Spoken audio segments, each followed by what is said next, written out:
نحمده ونصلي على رسوله الكريم اما بعد محترمو په معاشره کې بعضې ملګري په داسې یو ګناه کې مبتلا وي په هغه ګناه کې ظاهري نه خوند شته او نه لذت شته دی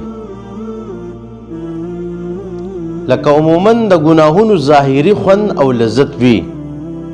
خو دا داسې یو ګناه ده چې ظاهري کې خوند او لذت نشته دی حالان کې وعید په هغې باندې ډېر سخت راغلی دی او هغه ګناه دا ده چې پنسې د پړکو نه لاندې ساتل لکه بخاري شریف کې حدیث مبارک کې راځي ما اسفل من الكعبین من الازار فی النار کم تهبند چې د پړکو نه لاندې وي نو دا په اور کې چې کم دی هغه سوځي لکه څنګه چې نن سبا یو انسان پرتوګ استعمالوي او د دغه پرتوګ دا پنسې د پړکو نه لاندې وي یا څوک پینشټ استعمالوي او د هغې پنسې د پړکو نه لاندې وي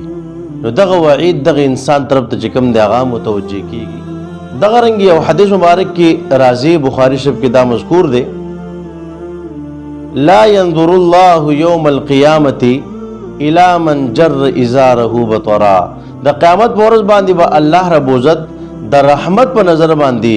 هغه چاته ونه ګوري چا خپل تیبند هغه د پړکو نه لاندې هغه د تکبر او د غرور چې کوم د پوجا باندې هغه راښکودو لکه څنګه چې معاشره کې موږ ګورو ډېر خلک دا پنسي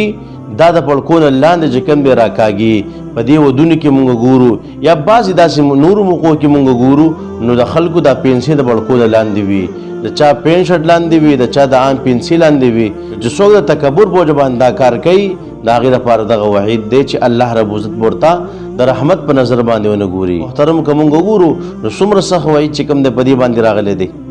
نو دې نه چې کوم د احتراز پکار دی خفه کېږي زما په دې خبره باندې څوک نه خو ګورې اکثر د کالج ملګري دغه ملګري هم په دې کې ډېر زیات مبتلا وي د دې پنسو چې کوم دی خیال نه ساتي ها دیندار خلک پکې وي هغوی چې کوم دی د دې خبرو خیال ساتي دا نه یم چې ټول ملګري خو اکثر ملګري داسې وي تاسو چې کوم دی په دې باندې په معاشرې کې ټرای وکئ چې اکثر ملګري به تاسو داسې میلاویږي چې هغوی به پنسې د پړکو نه لاندې وي او داسې په مانځه کې خبره نه ده که مونځ وي او که د مانځه نه به هر وخت وي په هر وخت کې به زموږ پنسې د پړکو نه بر وي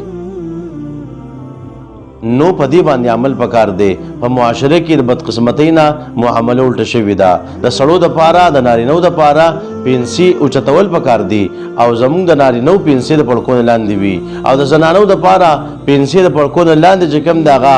لاندې کول پکار دي او د زنانو چې کوم د اکثر پنسې بره وي د محترمو نارینهو له هم